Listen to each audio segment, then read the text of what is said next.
In this very pink video, we're gonna compare Sony 20mm f1.8 lens to the Sigma 20mm f1.4.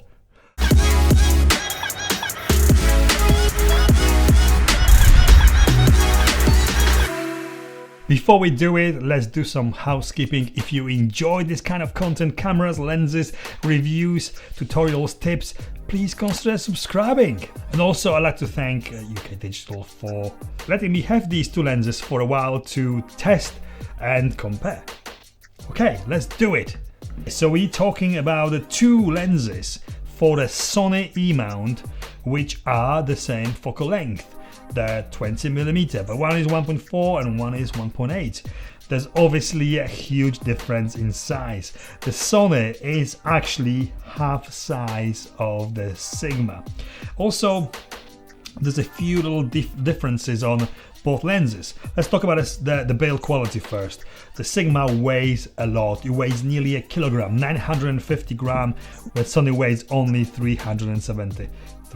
So for being the lightweight, the first point goes to Sony. Sigma is definitely got a metal bits and it's quite heavy. It feels like the proper lens, like an old school, old-fashioned lens. When Sony is beautiful, it's small, it's light, but it is metal. It's like a brushed metal, but it feels very plasticky.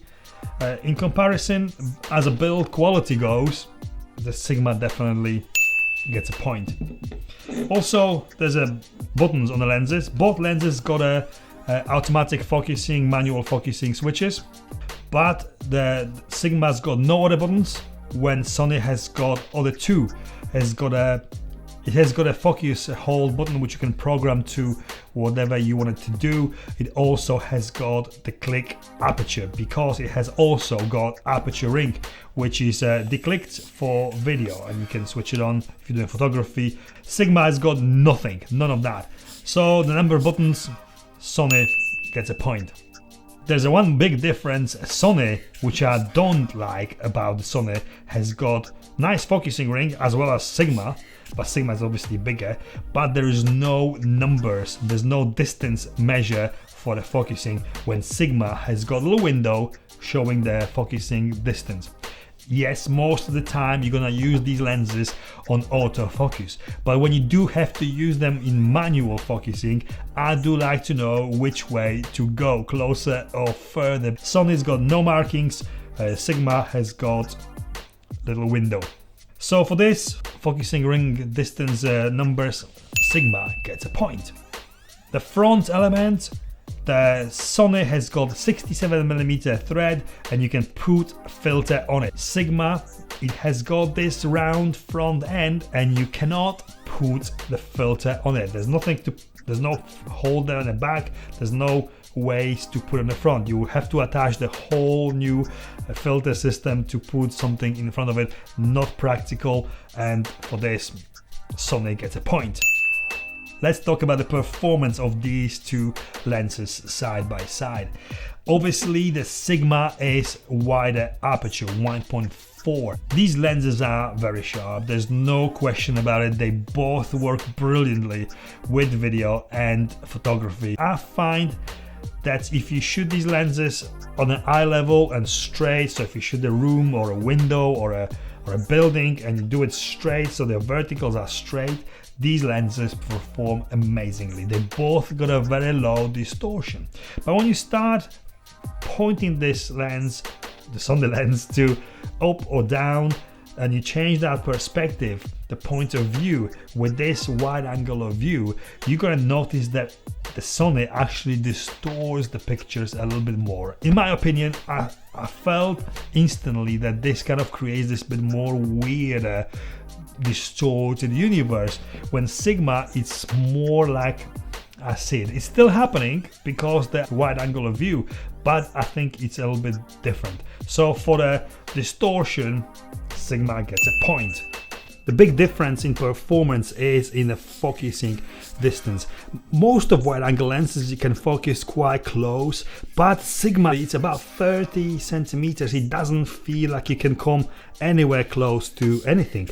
Sony, surprisingly, you can get so close, it's just unbelievable. Sony states the closest focusing distance is 0.19 meters, 19 centimeters, which is, I presume, from the sensor to your subject you're focusing on. But in reality, the distance between the end of the lens and the subject you are focusing is only 6.5 centimeters in autofocusing.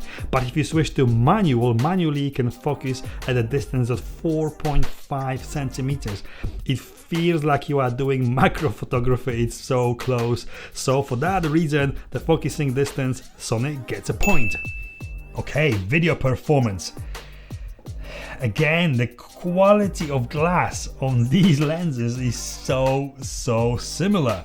The color, the contrast, the sharpness, both deliver very high results, point each.